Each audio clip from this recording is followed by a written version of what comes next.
الحمد لله رب العالمين، والصلاة والسلام على سيد الأنبياء والمرسلين وخاتم النبيين سيدنا محمد وآله وصحبه أجمعين ومن تبعهم بإحسان ودعا بدعوتهم إلى يوم الدين. أما بعد، أعوذ بالله من الشيطان الرجيم. بسم الله الرحمن الرحيم. بل تؤثرون الحياة الدنيا والآخرة خير وأبقى إن هذا لفي الصحف الأولى صحف إبراهيم وموسى. صدق الله العظيم. اللهم صل على محمد وعلى آل محمد وبارك وسلم. میرے بھائیوں، بزرگوں، دوستوں، ہم اور آپ جس دور میں زندگی گزار رہے ہیں یہ بڑا عجیب و غریب دور ہے، نفسا نفسی کا عالم ہے. جو جہاں ہے، جس حال میں ہے وہ پریشان ہے، چاہے وہ شہر کا رہنے والا ہو، دیہات کا رہنے والا ہو، پڑھا لکھا ہو، ان پڑھ ہو، بلڈنگوں میں رہتا ہو، جھوپڑی میں رہتا ہو، ہر آدمی پریشان ہے. ملک کے حالات دیکھیں، یہاں پر بھی آپ کو پریشانی نظر آئے گی. عالمی سطح پر دیکھیں، عالم اسلام کو دیکھیں، وہاں پر بھی حالات خراب سے خراب تر اور ہر شخص پریشان. حضرت مولانا علی میاں ندوی رحمۃ اللہ علیہ نے بہت پہلے کہا تھا کہ آج یہودی دماغ اور عیسائی طاقت، یہودی دماغ اور عیسائی طاقت دونوں اس بات پر متفق ہو چکے ہیں کہ مسلمانوں کو ایمانی اعتبار سے، اخلاقی اعتبار سے، معاشی اعتبار سے، ہر اعتبار سے کمزور کر دیا جائے، برباد کر دیا جائے، جبکہ وہ خود آپس میں ایک دوسرے کے دشمن ہیں. لیکن اسلام کے خلاف، مسلمانوں کے خلاف وہ متحد ہیں اور اپنے مقصد میں کامیاب بھی ہیں. وہ ہم اپنا جائزہ لیں، اپنے معاشرے کا جائزہ لیں، اپنے حالات کا جائزہ لیں تو ایمانی اعتبار سے، اخلاقی اعتبار سے، معاشرت کے اعتبار سے ہم اندر سے کھوکھلے ہو چکے ہیں. اللہ کے رسول صلی اللہ علیہ وسلم نے 1400 سال پہلے 1400 سال پہلے آپ نے پیشین گوئی کی تھی، یوشک الامم ان تدع علیکم کما تدع الآکلۃ الی قصعتها. وہ زمانہ آنے والا ہے کہ امتیں، قومیں تمہیں مٹانے کے لیے، تمہیں برباد کرنے کے لیے، تمہیں ختم کرنے کے لیے اس طریقے سے ایک دوسرے کو دعوت دیں گی، بلائیں گی جس طریقے سے کھانے والا کھانے کی طرف، دسترخوان کی طرف لوگوں کو بلاتا ہے، دعوت دیتا ہے. جب آپ نے بات ارشاد فرمائی، کسی نے سوال کیا وَمِنْ قِلَّةٍ نَحْنُ يَوْمَئِذٍ یا رسول اللہ کے رسول، کیا اس وقت ہماری تعداد کم ہو جائے گی؟ کیا اس وقت ہماری تعداد کم ہو جائے گی؟ آپ نے فرمایا نہیں، بل انتم یومئذ کثیر، تمہاری تعداد کم نہیں ہوگی، تمہاری تعداد بہت زیادہ ہوگی، تعداد بہت زیادہ ہوگی. وَلَكِنَّكُمْ غُثَاءٌ كَغُثَاءِ السَّيْلِ، لیکن تمہاری حیثیت جھاگ کی طریقے سے ہو جائے گی. جس طریقے سے پھینا نکلتا ہے، جس طریقے سے جھاگ نکلتا ہے، اس کا کوئی وزن نہیں ہوتا، اس کی کوئی حیثیت نہیں ہوتی.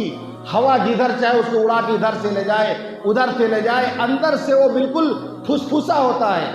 ظاہر میں نظر آتا ہے کوئی ابھری ہوئی چیز ہے، کوئی پھولی ہوئی چیز ہے، اندر سے پھسپھسا ہوتا ہے.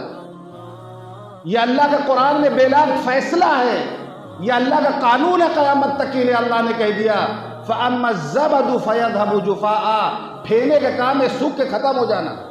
جو پھینا ہوگا، جو جھاگ ہوگا، اس کا انجام ختم ہو جانا۔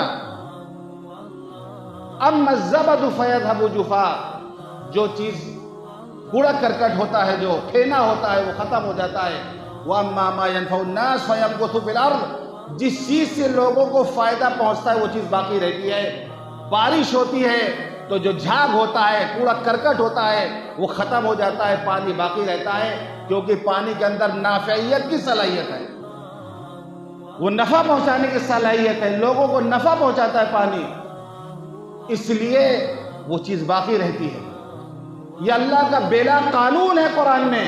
اگر کسی کو باقی رہنا ہے، امت کے اعتبار سے باقی رہنا ہے، تو پھر اس کو اپنی نافعیت ثابت کرنی پڑے گی۔ صالحیت کافی نہیں ہے، نیک ہو جانا کافی نہیں ہے۔ صالحیت یہ نہیں کہ تہجد گزار بن گئے، تسبیحات کے معمولات ہمارے پورے ہو رہے، صرف صالحیت کافی نہیں کہ نیک بن جائیں ہم۔ صالحیت کے ساتھ ساتھ نافعیت ہو، ہماری ذات سے دوسروں کو فائدہ پہنچے۔ جس طریقے سے بھی ہم فائدہ پہنچا سکتے ہیں دوسروں کو، وہ ہم فائدہ پہنچائیں۔ اگر نافعیت کی صلاحیت ہمارے اندر ہے، کوئی ہمیں مٹا نہیں سکتا، کوئی ہمیں ختم نہیں کر سکتا۔ یہ اللہ کا اٹل فیصلہ ہے قرآن میں۔ لیکن اللہ کے رسول نے فرمایا تمہاری حیثیت جھاگ کی ہو جائے گی، بے حیثیت، بے وزن، كغصاء السيل وَلَيَنزِعَنَّ اللَّهُ مِن صُدُورِ عَدُوِّكُمْ مُحَبَّةً مِنكُمْ۔ اور ایک چیز یہ ہوگی کہ اللہ تمہارے دشمنوں کے سینوں سے تمہارے رعب کو، دبدبے کو ختم کر دے گا۔ جو رعب تمہارا دشمن پر ہے، صحابہ کرام کا کیا رعب تھا، اللہ اکبر، فاروق اعظم کا کیا رعب تھا کہ روم سے ایک شخص آتا ہے مدینہ حضرت عمر رضی اللہ عنہ سے ملنے کے لیے۔ پوچھا امیر المومنین کہاں ہیں؟ معلوم ہے بقی قبرستان میں لیٹے ہوئے ہیں۔ وہ شخص گیا، حضرت عمر لیٹے سو رہے، وہ کانپ رہا، تھر تھر تھر تھر کانپ رہا کھڑا ہو کر کے۔ حضرت عمر رضی اللہ عنہ لیٹے ہیں، سو رہے ہیں، پھر بھی اس کے باوجود وہ کانپ رہا دیکھ کر کے۔ ایسا رعب تھا صحابہ کرام کا، دشمنوں کے دلوں میں ایسا رعب تھا، نام سن کر کے کانپ جایا کرتے تھے۔ آپ نے فرمایا رعب دبدبہ تمہارا ختم ہو جائے گا، اللہ نکال دے گا تمہارا رعب دبدبہ دشمنوں کے دلوں سے۔ وَيَغْزِفَنَّ فِي قُلُوبِكُمُ الْوَهْنَ، تمہارے دلوں کے اندر اللہ وہن پیدا کر دے گا، تمہارے دلوں کے اندر وہن پیدا کر دے گا۔ پوچھا گیا اللہ کے رسول وہن کیا چیز ہے؟ فرمایا حب الدنیا وکراہیت الموت، دنیا کی محبت اور موت سے نفرت، یہ چیز تمہارے اندر پیدا ہو جائے گی۔ دنیا سے محبت پیدا ہوگی، آخرت سے، موت سے تمہیں نفرت ہو جائے گی۔ جس وقت اسپین کو فتح کیا گیا تھا، اسپین جسے ہسپانیہ کہا جاتا ہے، اسپین کو فتح کیا تھا، اندلس کو فتح کیا تھا طارق بن زیاد نے۔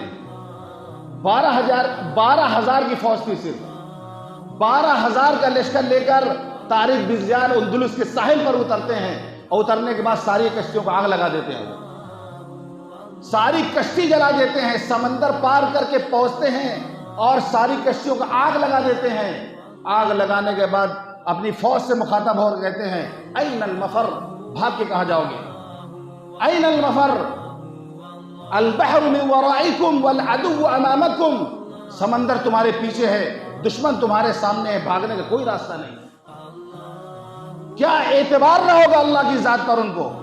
کشتیوں کو آگ لگا دی اور کہنے لگے بھاگنے کا کوئی راستہ نہیں بچا ہے، اب کوئی راستہ نہیں بچا ہے، کرو یا مرو، بھاگنے کا کوئی راستہ نہیں۔ 12,000 کے لشکر نے اندلس کو فتح کر لیا۔ ایمان کی طاقت تھی، ایسی تقریر کی تھی، جوشیلی تقریر ایسی کی کہ فوج کے لوگ مارنے کو تیار ہو گئے تھے۔ لیکن ایک وقت آئے، 850 سال مسلمانوں کی حکومت کی وہاں پر اندلس میں، پوری شان و شوکت کے ساتھ، لیکن ایک زوال کا وقت آیا، جب ان کا دور زوال آیا، جس وقت اندلس کا سقوط ہوا، جس وقت خاتمہ ہوا مسلمانوں کا وہاں سے، اس وقت اس کے ایک شہر قرطبہ میں 10 لاکھ مسلمان تھے۔ جس وقت اندلس برباد ہوا، 10 لاکھ مسلمان ایک شہر میں خالی تھے، فتح کیا تھا 12,000 نے، اور جب ختم ہوا ہے حکومت، 10 لاکھ کی تعداد مسلمانوں کے ایک شہر میں تھی۔ لیکن وہی غصہ ان کا غصہ سیل، سمندر کا جھاگ جو ہوتا ہے اس طریقے سے۔ تو دو باتیں آپ نے فرمایا، حب الدنیا و کراہیت الموت، تمہارے اندر دو باتیں پیدا ہو جائیں گی، دنیا کی محبت اور موت کو ناپسند کرنا، دنیا کی محبت اور موت کو ناپسند کرنا۔ آج ہم دیکھ لیں اپنے حالات کو، آج ہم دیکھ لیں صرف دنیا کو سامنے رکھ کر ہم سوچتے ہیں، صرف دنیا کو سامنے رکھ کر ہم سوچتے ہیں، اور موت کا معاملہ یہ ہے اتنے ڈرے ہوئے، اتنی بزدلی کے ساتھ آج ہم زندگی گزار رہے ہیں، نہایت بزدلی کے ساتھ ہم زندگی گزار رہے ہیں، جبکہ اللہ کی مدد آج بھی جس طرح صحابہ کے ساتھ تھی اسی طرح آج بھی اللہ کی مدد ہمارے ساتھ ہو جائے اگر صحیح معنوں میں ہم ایمان والے بن جائیں۔